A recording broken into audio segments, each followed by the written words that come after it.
129장. 선생님이 메시아이십니까?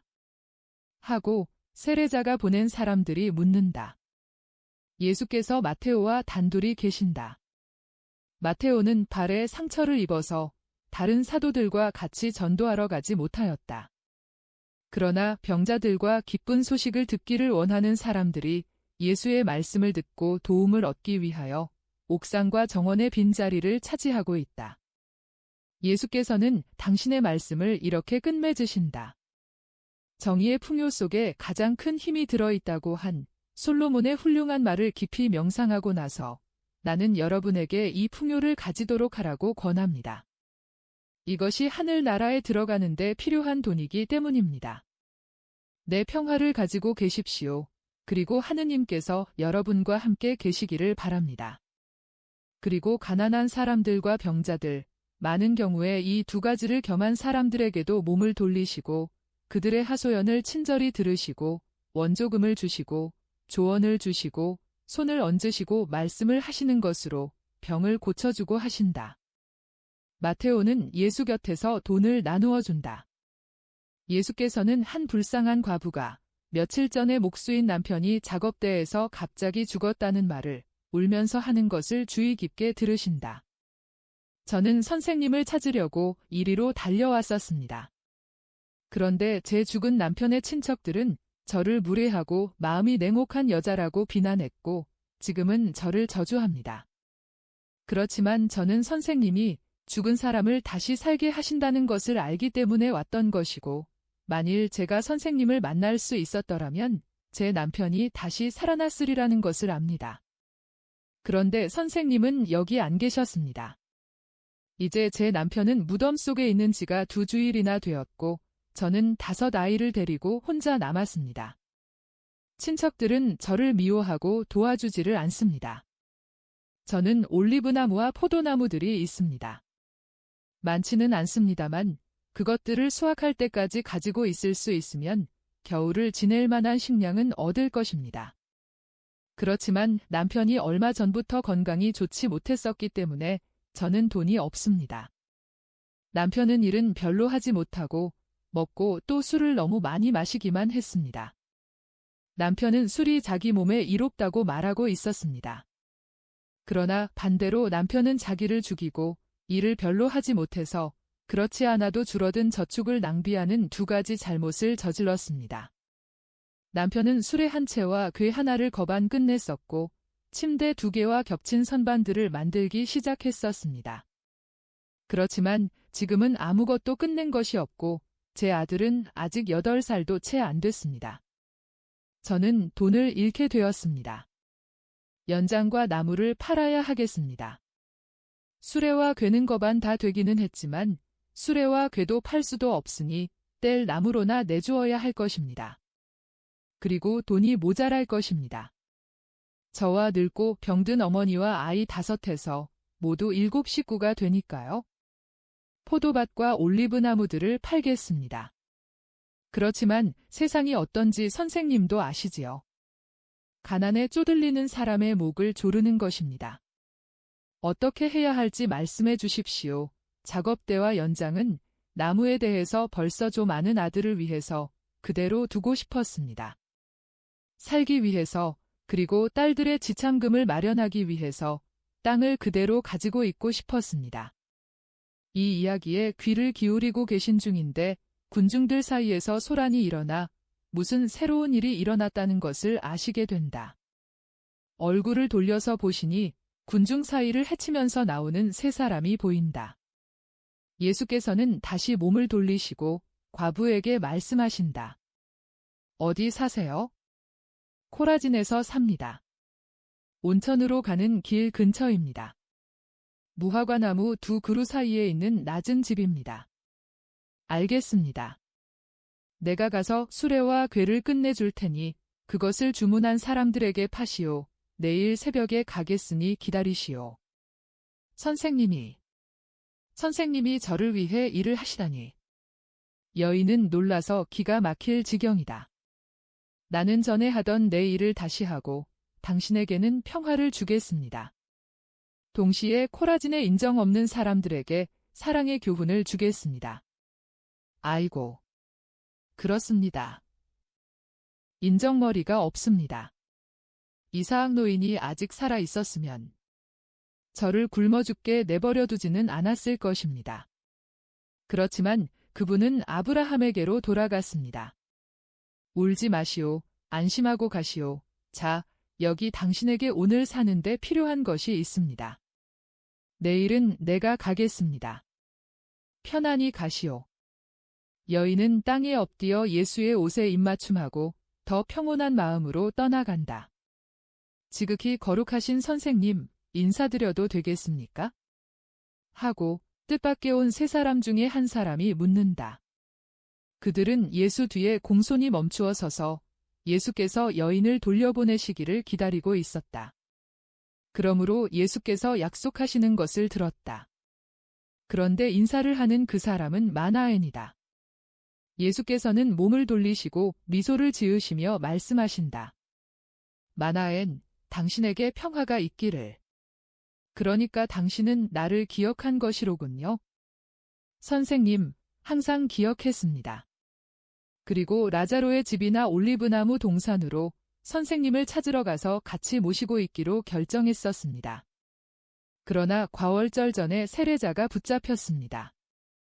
배신으로 인해서 다시 붙잡혔습니다. 그런데 저는 헤로데가 과월절 때문에 예루살렘에 와서 없는 동안에 헤로디아가 성인을 죽이라고 명령하지 않을까 하고 걱정이 되었습니다. 헤로디아는 병이 들었다고 말하면서 명절을 지내러 시온에 가고자 하지 않았습니다. 병이 들기야 들었지요. 미움과 음탕의 병이요. 저는 제 손으로 죽일 수도 있는 위험한 그 여자를 감시하고 제지하려고 마케론테에 갔었습니다. 그런데 그 여자가 그렇게 못하는 것은 헤로데의 총애를 잃을까 봐 두려워서입니다. 헤로데는 무서워서 그러는지 신념을 가져서 그러는지 요한을 옥에 가두는데 그치고 그를 보호합니다. 지금은 헤로디아가 마케론테에 견딜 수 없는 더위를 피해서 그의 소유인 성관에 갔습니다. 그래서 제 친구들은 요한의 제자들과 같이 왔습니다. 요한은 선생님께 질문을 하라고 그들을 보냈는데 제가 그들과 같이 왔습니다. 사람들은 헤로데에 대하여 말하는 것을 듣고 또 말을 하는 사람이 어떤 사람인지를 깨닫고 호기심을 가지고 예수와 세 사람 둘레로 몰려든다. 내게 무슨 질문을 하려고 하셨습니까? 하고 예수께서 준엄한 두 사람과 인사를 나누신 다음에 물으신다. 마나엔, 모든 것을 다 알고 또 선생님과 더 가까운 당신이 말씀드리시오 하고 두 사람 중에 한 사람이 말한다. 선생님, 말씀드리겠습니다. 혹 제자들이 지나친 사랑으로 그들의 선생과 대립하거나 선생의 자리를 빼앗으려고 하는 줄로 생각하는 사람을 경계하더라도 너그럽게 보아주셔야 합니다. 선생님의 제자들도 그렇게 하고 요한의 제자들도 그렇게 합니다. 이것은 스승에 대한 제자들의 사랑 전체를 보여주는 이해할 수 있는 질투입니다. 저는 공평무사합니다. 저와 같이 온 사람들도 이것을 말할 수 있습니다. 그것은 제가 선생님을 알고 요한도 알며 선생님의 인격 때문에 선생님을 사랑해서 요한 곁에 있는 것을 희생하는 쪽을 택할 정도로 선생님을 올바르게 사랑하기 때문입니다. 요한 곁에 있는 것을 희생했다고 말씀드리는 것은 제가 요한도 그의 인격 때문에 그리고 지금은 선생님보다 더 위험을 당하고 있어서 존경하기 때문입니다. 이제는 바리사이파 사람들이 그들의 원한으로 인해서 불러일으키는 이 사랑 때문에 요한의 제자들이 선생님이 메시아이시라는 것을 의심하기에 이르렀습니다. 그리고 그렇게 하면 요한을 기쁘게 하리라고 생각하고 이렇게 말해서 그것을 고백했습니다. 저희 생각에는 선생님이 메시아이십니다. 선생님보다 더 거룩한 사람은 있을 수가 없습니다 하고 요한은 우선 그들을 하느님을 모독하는 자들이라고 나무랐고 비난을 한 다음에는 좀 더 부드럽게 선생님을 참 메시아로 지칭하는 모든 것을 설명해 주었습니다. 마침내 그들이 그래도 설득되지 않은 것을 보고 그중 두 사람, 바로 이 사람들을 골라서 말했습니다. 그분을 찾아가서 내 이름으로 이렇게 말씀드려라. 오시기로 된 분이 선생님이십니까? 그렇지 않고 저희가 다른 분을 기다려야 합니까? 하고 요한은 전에 목자였던 제자들은 보내지 않았습니다. 그것은 그 사람들은 믿고 있기 때문에 그 사람들을 보내는 것은 아무 소용에도 닿지 않을 것이기 때문이었습니다. 그렇지 않고 요한은 의심하는 제자들 중에서 골라서 이들이 선생님께 가까이 오게 했고 이들의 말로 이들과 같은 제자들의 의심을 풀게 하려고 했습니다. 저는 선생님을 뵐 수 있도록 이들과 동행했습니다. 제 말씀은 끝났습니다. 이제는 선생님이 이들의 의심을 풀어주십시오. 선생님, 그러나 저희가 저기를 가지고 있다고는 생각지 마십시오. 마나엔의 말을 들으시면 그렇게 생각하시게 될 수도 있을 것입니다. 저희는 여러 해 전부터 세례자를 알고 그분이 항상 거룩하고 속죄하고 영감을 받으신 것을 보아왔습니다. 그런데 선생님은 그저 남의 말을 들어서 알 뿐입니다. 그러나 사람들의 말이 어떤 것인지는 선생님도 아시지요. 사람들의 말은 찬양하는 사람들과 비방하는 사람들 사이의 대립으로 명성과 칭찬을 만들어내기도 하고 뒤엎기도 합니다. 마치 반대 방향에서 오는 두 가지 바람으로 생기기도 하고 사라지기도 하는 구름과 같습니다. 압니다. 알아요. 나는 당신들의 생각을 읽고 있습니다. 그리고 당신들의 눈은 당신들 둘레에 있는 것에서 진실을 읽고 마찬가지로 당신들의 귀는 내가 과부와 말하는 것을 들었습니다. 이것이 당신들을 넉넉히 설득할 것입니다. 그러나 나는 당신들에게 내 주위에 있는 것을 살펴보라고 말하겠습니다. 여기에는 부자도 없고 쾌락을 추구하는 사람도 없고 파렴치한 사람도 없습니다. 그런 사람들은 없고 가난한 사람들, 병자들, 하느님의 말씀을 알기를 원하는 성실한 이스라엘 사람들이 있습니다. 다른 것은 아무것도 없어요.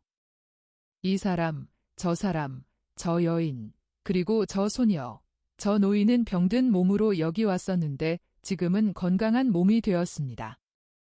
저 사람들에게 물어보시오. 그러면 그들이 무슨 병이 있었는지, 내가 어떻게 그들의 병을 고쳐주었는지, 지금은 몸이 어떤지 말해줄 것입니다. 그렇게 하시오. 그렇게 해요. 나는 그동안 마나엔과 이야기하겠습니다. 그러면서 예수께서 물러가려고 하신다. 아닙니다. 선생님. 저희는 선생님의 말씀을 의심하지 않습니다. 다만 요한에게 가져갈 대답은 주십시오. 그래서 저희가 온 것을 요한이 알게 하시고 요한이 그 대답에 근거를 두고 저희 동료들을 설득할 수 있게 해주십시오.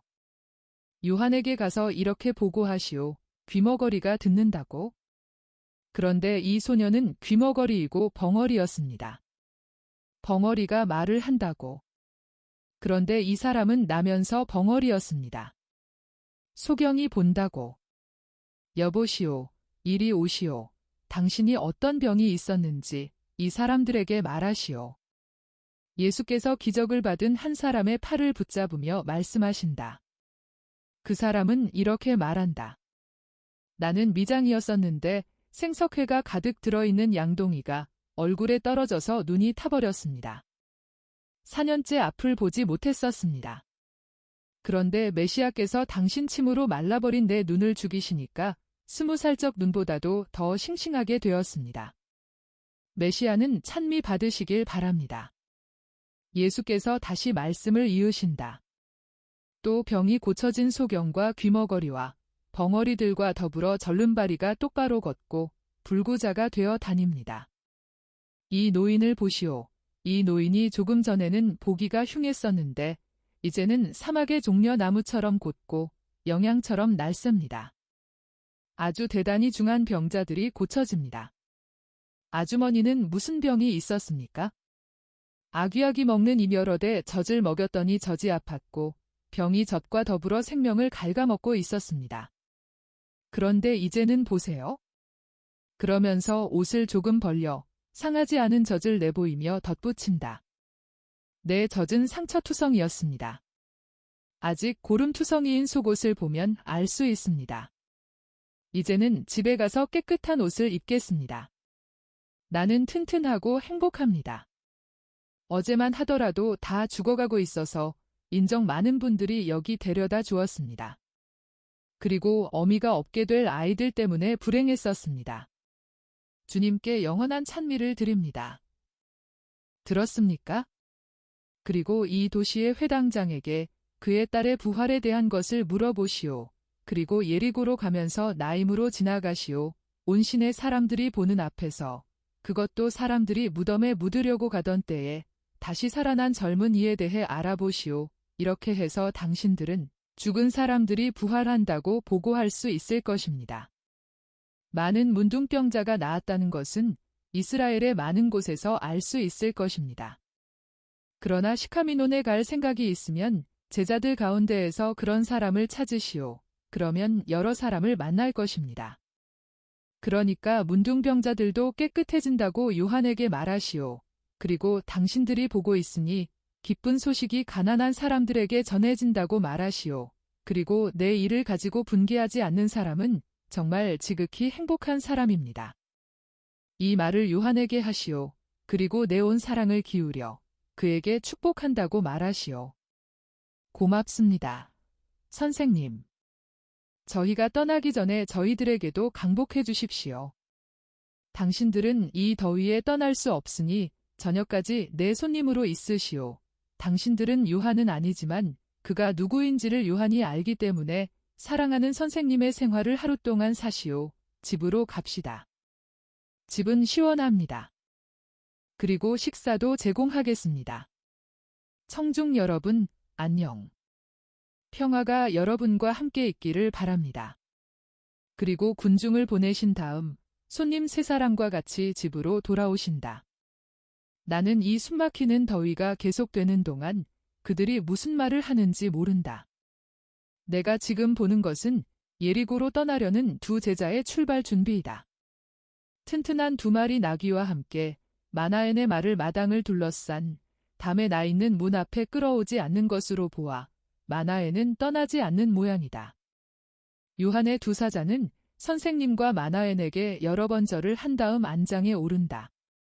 그러고도 몸을 돌려 또 바라다보고 길모퉁이를 돌아서 보이지 않게 될 때까지 또 인사를 한다. 많은 가파르나움 사람들이 이 출발을 보려고 모였다. 그것은 요한의 제자들이 왔다는 소식과 예수께서 그들에게 하신 대답이 이 고장에 쫙 퍼졌기 때문이다. 내 생각에는 이웃에 있는 다른 마을에도 퍼진 것 같다. 베사이다와 코라진 사람들도 보이는데 그들은 요한의 사자들 앞에 가서 요한의 소식을 묻고 안부를 전하기도 하였다. 아마 세례자의 이전 제자들인 모양이다. 그들이 이제는 가파르나움 사람들과 한때를 이루고 이러쿵저러쿵 이야기를 한다. 예수께서는 옆에 마나엔을 데리시고 말씀을 하시면서 집으로 돌아가려고 하신다. 그러나 헤로데의 저청죄와 예수께 대한 그의 지극히 공손한 태도를 살펴보고 싶어서 예수 둘레로 몰려들고 또 선생님과 말을 하길 갈망한다. 회당장 야이로도 있다. 그러나 다행히도 바리사이파 사람들은 없다. 마침 야이로가 이렇게 말한다. 요한이 기뻐하겠습니다. 선생님께서 철저한 대답을 그에게 보내셨을 뿐 아니라 제자들을 붙잡아 두셔서 그들을 가르치시고 그들에게 기적을 보여주실 수도 있었으니까요. 또 그리고 기적은 이만저만한 기적입니까? 하고 한 사람이 말한다. 저는 오늘 그 사람들이 보라고 제 어린 딸을 일부러 데려왔었습니다. 그 애는 그 어느 때보다도 몸이 좋았고 또 그 애에게는 선생님을 만나러 오는 것이 기쁜 일이기도 합니다. 당신들 들었지요? 응, 그의 대답을. 난 죽음이 어떤 건지 기억이 안 나요. 그렇지만 천사 하나가 나를 불러서 점점 더 환해지는 빛을 지나가게 했는데 그 빛 끝에는 예수님이 있었던 것은 기억나요? 그런데 그때 돌아오는 정신으로 본 것과 같은 예수님을 지금은 볼 수가 없어요. 여러분과 나는 지금 사람을 보고 있지만 내 정신은 사람 안에 들어있는 하느님을 보았어요 하고 그리고 그때부터 그 애는 얼마나 착해졌는지요. 전에도 착했습니다. 그러나 지금은 정말 천사입니다. 아, 모든 사람이 멋이라고 말하던 제게는 선생님밖에 거룩한 분이 없습니다. 하지만 요한도 거룩해요 하고 어떤 벳사이다 사람이 말한다. 맞아요. 그렇지만 요한은 너무 엄해요. 요한은 자기 자신에게보다 다른 사람들에게 더 엄하지는 않아요. 하지만 그이는 기적은 행하지 않아요. 그리고 미술사처럼 되려고 단식을 한다고 해요. 그래도 그이는 거룩합니다. 토론이 군중 사이로 퍼진다. 예수께서는 당신이 말씀하고 싶으시니까 조용하고 주의를 기울이라고 요구하실 때에 의뢰하시는 손짓으로 손을 들어 내미신다. 그러니까 즉시 조용해진다. 예수께서 이렇게 말씀하신다. 요한은 거룩하고 위대합니다. 그의 하는 방식이라든지 기적이 없는 것을 고려하지 마시오. 정말 잘 들어두시오. 그분은 하느님 나라의 위대한 인물입니다. 하느님 나라에서는 그의 위대함이 전부 나타날 것입니다.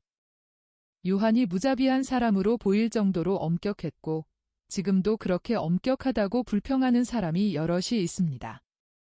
나 분명히 여러분에게 말합니다만 요한은 주의 일을 닦기 위해 거인과 같은 일을 했습니다. 그런데 그렇게 일하는 사람은 무기력으로 헛되이 보낼 시간이 없습니다. 요한이 요르단 강가에 있을 때에 이사야가 그와 메시아를 예고한 말을 하지 않았습니까? 모든 골짜기는 메워지고 높은 산과 작은 언덕은 낮아지고 굽은 길은 곧아지며 험한 길은 고르게 될 것이라고. 그리고 이것은 구세주와 왕이신 분의 길을 닦기 위한 것이라고 말입니다. 그러나 사실 요한은 내 길을 닦기 위해 이스라엘 전체보다 더 많은 일을 했습니다. 그리고 산을 깎아내려 골짜기를 메우고 굽은 길을 곧게 하고 올라가기 힘든 치바지를 가파르지 않게 만들어야 하는 사람은 거칠게 일할 수밖에 없습니다.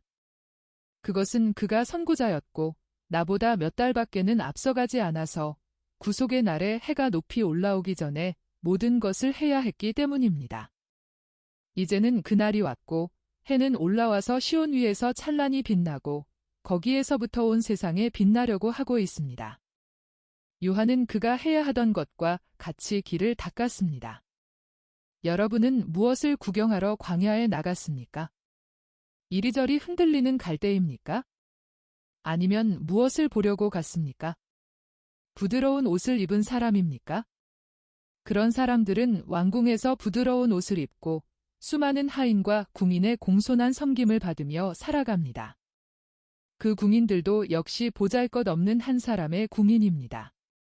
여기 그런 사람이 한 분 있습니다. 이분에게 궁중생활에 실증이 나지 않았는지, 외따로 떨어진 거친 바위에 감탄하지 않은지 물어보시오. 벼락과 우박이 달려들어도 소용없고 얼빠진 바람이 뽑으려고 대들어도 소용없는 거칠은 바위 말입니다. 그 바위는 모든 부분이 하늘을 향해 돌진하는 것 같으면서도 든든히 자리 잡은 채 있고 그 꼭대기는 하도 위로 올라가는 불꽃과 같이 뾰족하고 날씬해서 그 위에서 기쁨을 전하는 것 같습니다. 요한은 이러합니다. 만화에는 요한을 이렇게 보는 것입니다. 만화에는 삶과 죽음의 진리를 깨달았고 비록 위대함이 거칠은 외양 속에 감추어져 있더라도 그것이 들어있는 곳에서 위대함을 보기 때문입니다. 그러면 여러분은 요한을 보러 갔을 때 그를 무엇으로 보았습니까? 예언자로 보았습니까? 성인으로 보았습니까? 예언자보다 더 위대한 사람이라고 나는 말하겠습니다. 요한은 많은 성인들보다 더하고 성인들보다 더 훌륭한 사람입니다. 그것은 내가 내 앞에 천사를 내 길을 닦게 하겠다고 씌어 있는 것이 요한에 대한 말이기 때문입니다.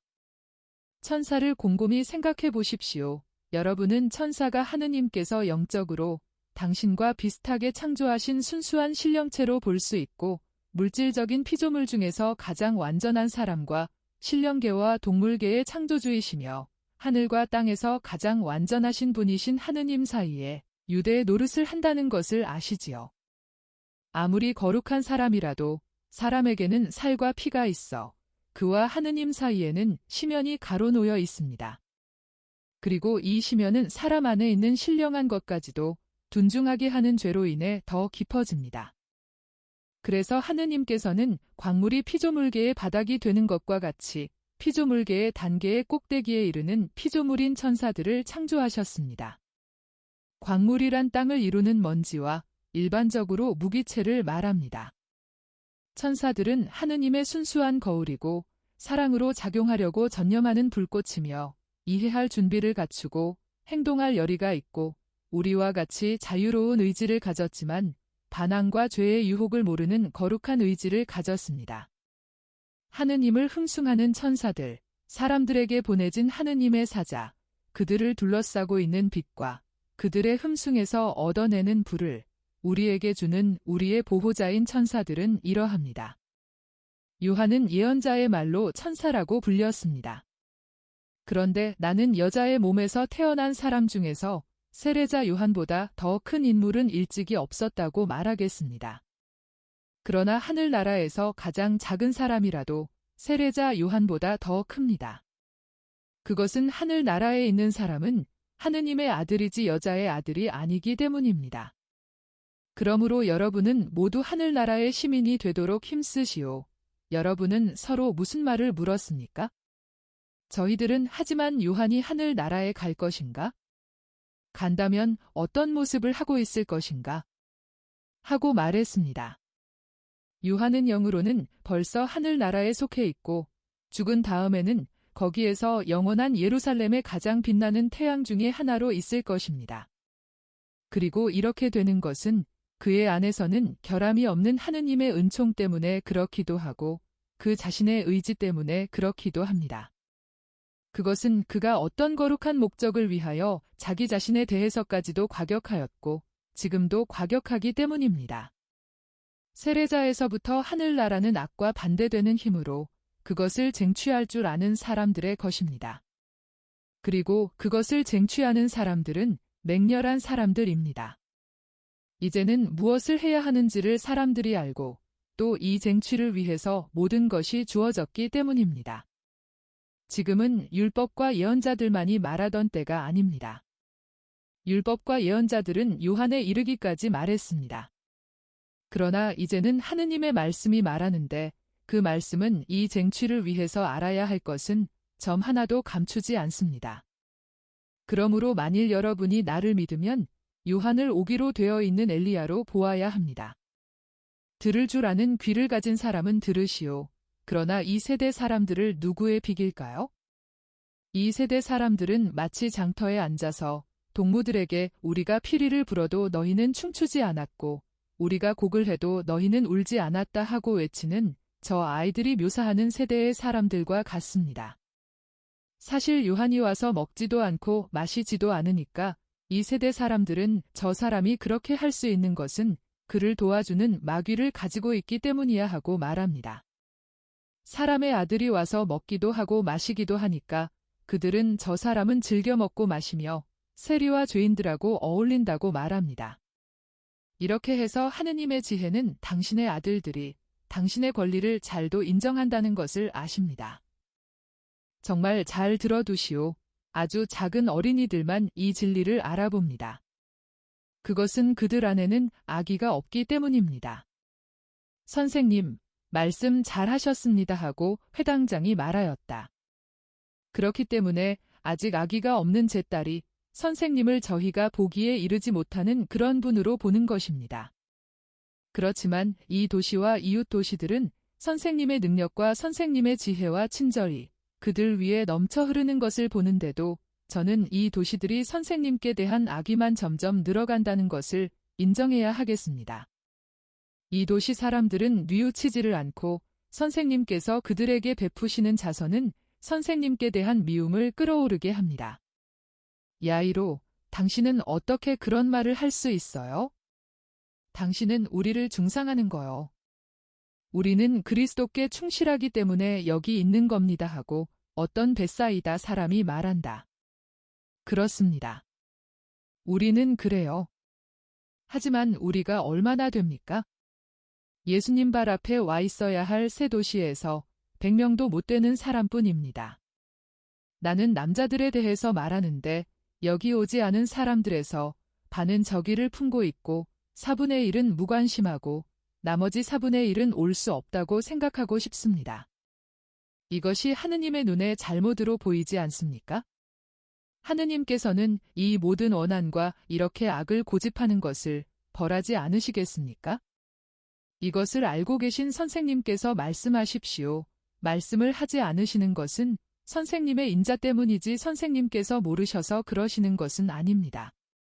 선생님은 너그러우십니다. 그런데 사람들은 이것을 무식으로 생각하고 무능으로 생각합니다. 그러니까 말씀하십시오. 그래서 선생님의 말씀이 무관심한 사람들만이라도 격려할 수 있게 하십시오. 악의가 있는 사람은 회개하지 않고 점점 더 고약하게 되니까요. 그렇습니다. 그것은 잘못이고 그래서 벌을 받을 것입니다. 하느님의 선물은 절대로 무시해서도 안 되고 악을 행하는데 쓰여도 안 되기 때문입니다.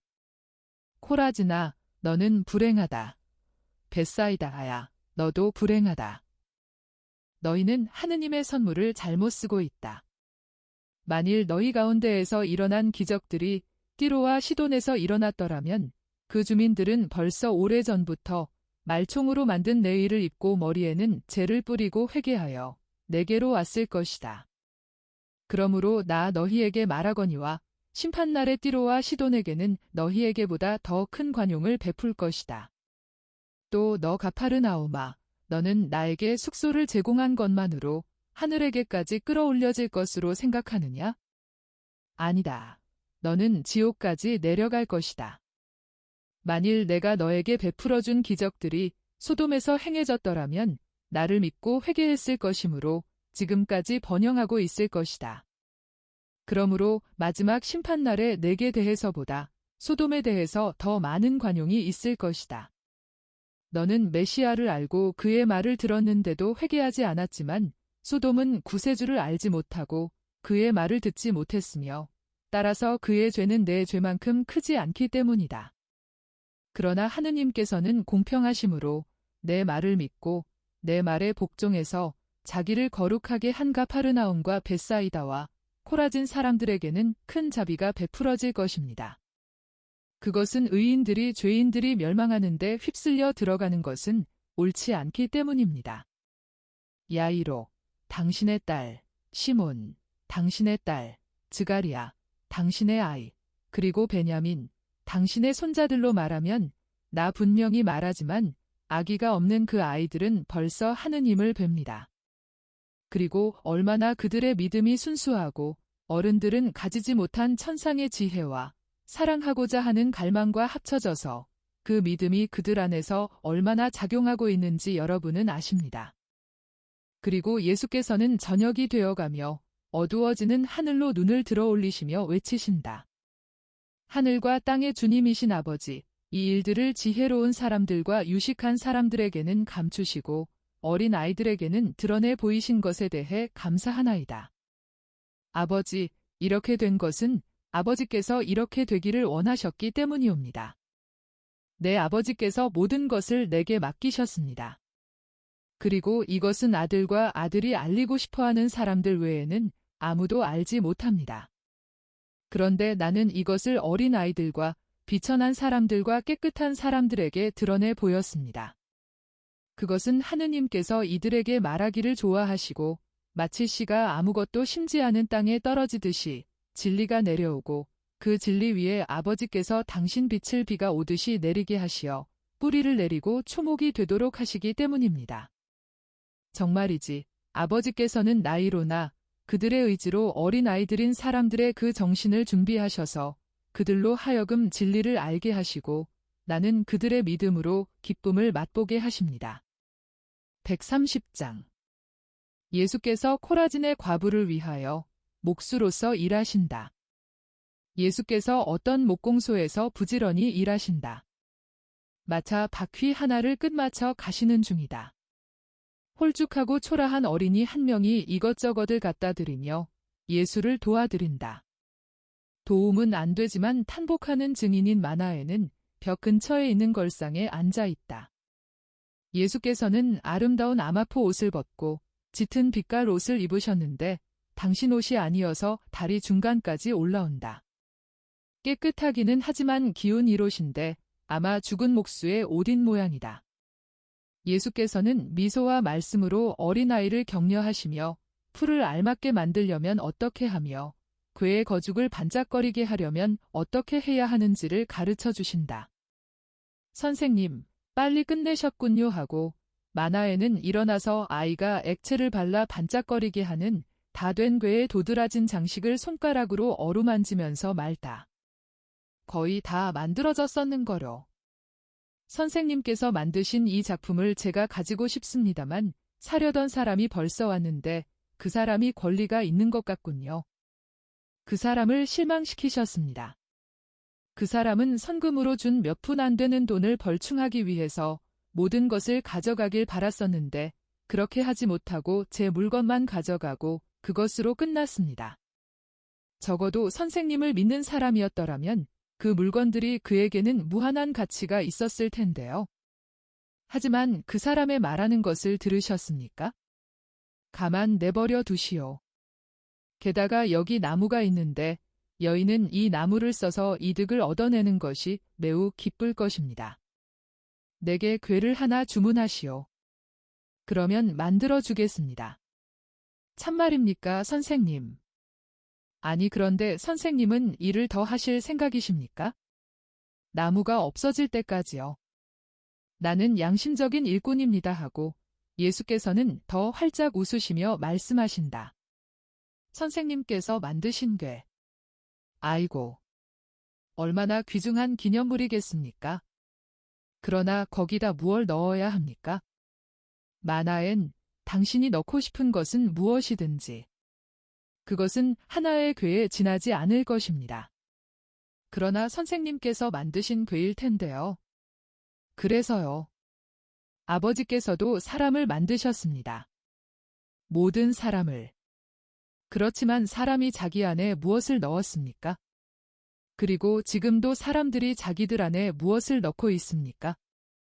예수께서는 말씀하시면서 일을 하시는데 당신에게 필요한 연장을 여기저기서 찾으시고 필요에 따라서는 바이스로 죄기도 하시고 나사송곳으로 뚫기도 하시고 대패질도 하시고 가리키개에 걸어서 돌리기도 하신다. 저희들은 저희 안에 죄악을 넣었습니다. 그것은 사실입니다. 알겠지요? 그런데 하느님께서 창조하신 사람은 내가 만든 궤보다 훨씬 더 훌륭하다는 것을 아시오. 물건과 행동을 혼동하지 마시오. 내가 만든 물건을 당신 정신의 기념물을 만드시오. 무슨 뜻입니까? 그것은 내가 하는 것에서 얻어낸 교훈을 당신 정신에 주라는 말입니다. 그러면 선생님의 사랑, 선생님의 겸손, 선생님의 활동. 이런 덕행 말씀이지요. 그래요. 그리고 당신도 장차 같은 일을 하시오. 선생님, 그러겠습니다. 그러나 궤를 만들어주시는 것입니까? 만들어주지요. 그러나 당신이 그것을 여전히 기념물로 생각하고 있으니 기념물로서의 값을 받겠다는 것에 유의하시오. 적어도 사람들은 나도 한 번 돈에 욕심을 낸 적이 있다고 말할 수 있을 것입니다. 그러나 당신은 그 돈이 누구를 위한 것인지 알지요. 이 고아들을 위한 것입니다.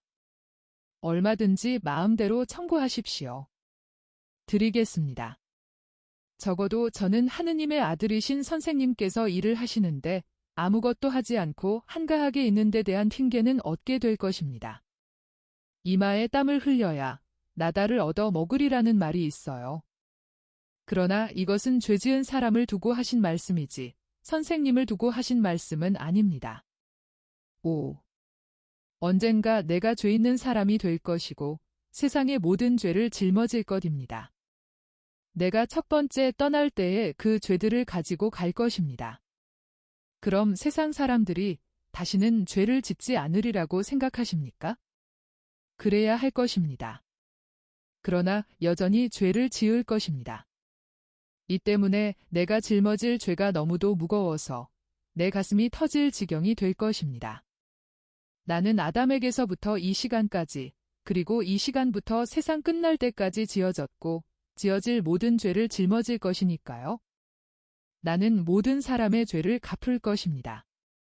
그런데 사람들은 아직 선생님을 이해하지 못하고 사랑하지 않을 것입니다. 선생님께서 한 가족을 구제하기 위해서 하신 일로 주고 계신 이 말없는 거룩한 교훈으로 코라진 사람들이 회개하리라고 생각하십니까? 아닙니다.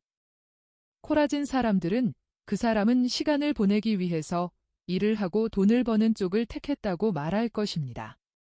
그러나 나는 돈이 없었습니다. 다 주었었거든요.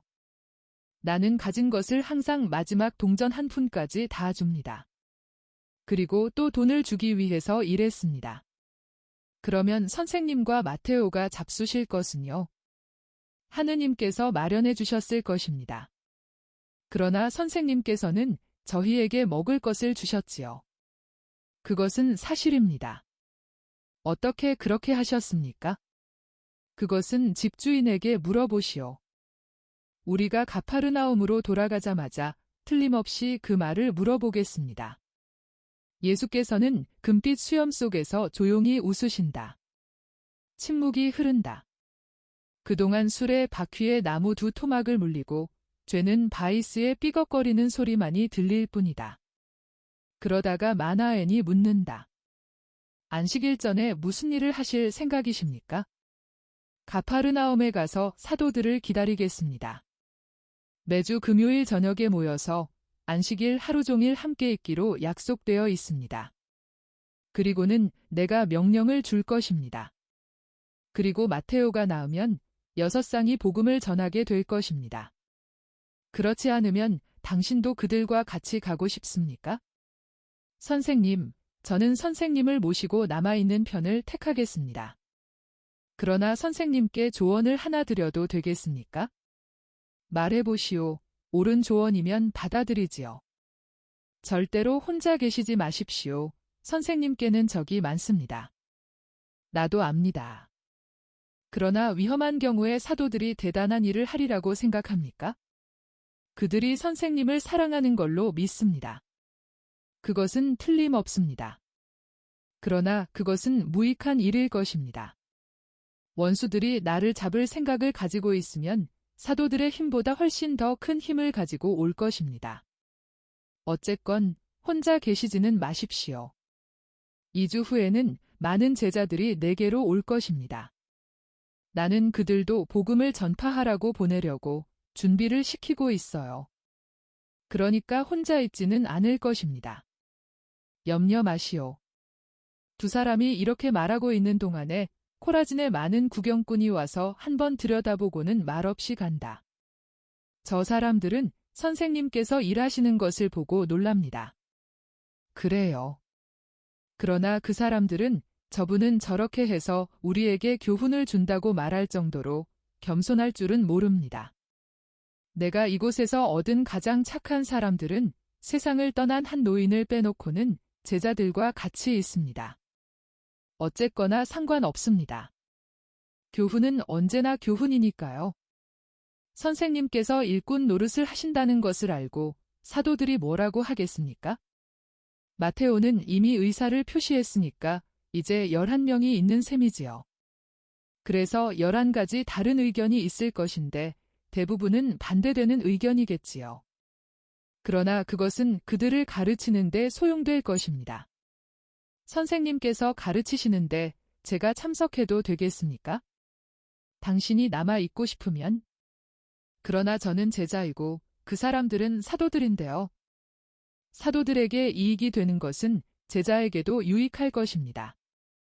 그 사람들은 제 앞에서 책망을 듣는 것이 거북할 것입니다. 그것이 그들의 겸손에 유익할 것입니다. 마나엔 그대로 남아 있으시오. 남아 있어요. 기꺼이 붙잡아 두겠습니다. 또 저는 기꺼이 머물러 있겠습니다. 과부가 와서 말한다. 선생님, 식사가 다 되었습니다. 그렇지만 일을 너무 많이 하십니다. 아주머니, 나는 밥벌이를 하는 겁니다. 그리고 여기 또 다른 손님이 한 사람 있습니다. 이 손님도 궤를 하나 만들어 달라고 합니다. 그리고 이 손님은 값을 잘 쳐줍니다. 나무 있던 자리가 비게 될 것입니다. 이렇게 말씀하시면서 예수께서 앞에 걸치고 계시던 찢어진 앞치마를 벗으신다. 그리고 여인이 정원에 갖다 놓은 대야에 손을 씻으시려고 방에서 나오신다. 그리고 여인은 오랫동안 울고 난 뒤에 나타나는 어렴풋한 미소를 지으면서 말한다. 나무 있던 자리는 비겠지만 집에는 선생님의 채취가 가득 차 있겠고 마음에는 평화가 가득 차 있을 것입니다. 선생님, 저는 이제 내일이 두렵지 않습니다. 그리고 선생님은 저희가 선생님을 잊어버리지 않을까 하고 염려하지 마십시오. 그들은 부엌으로 들어간다. 그리고 환시는 끝이 났다.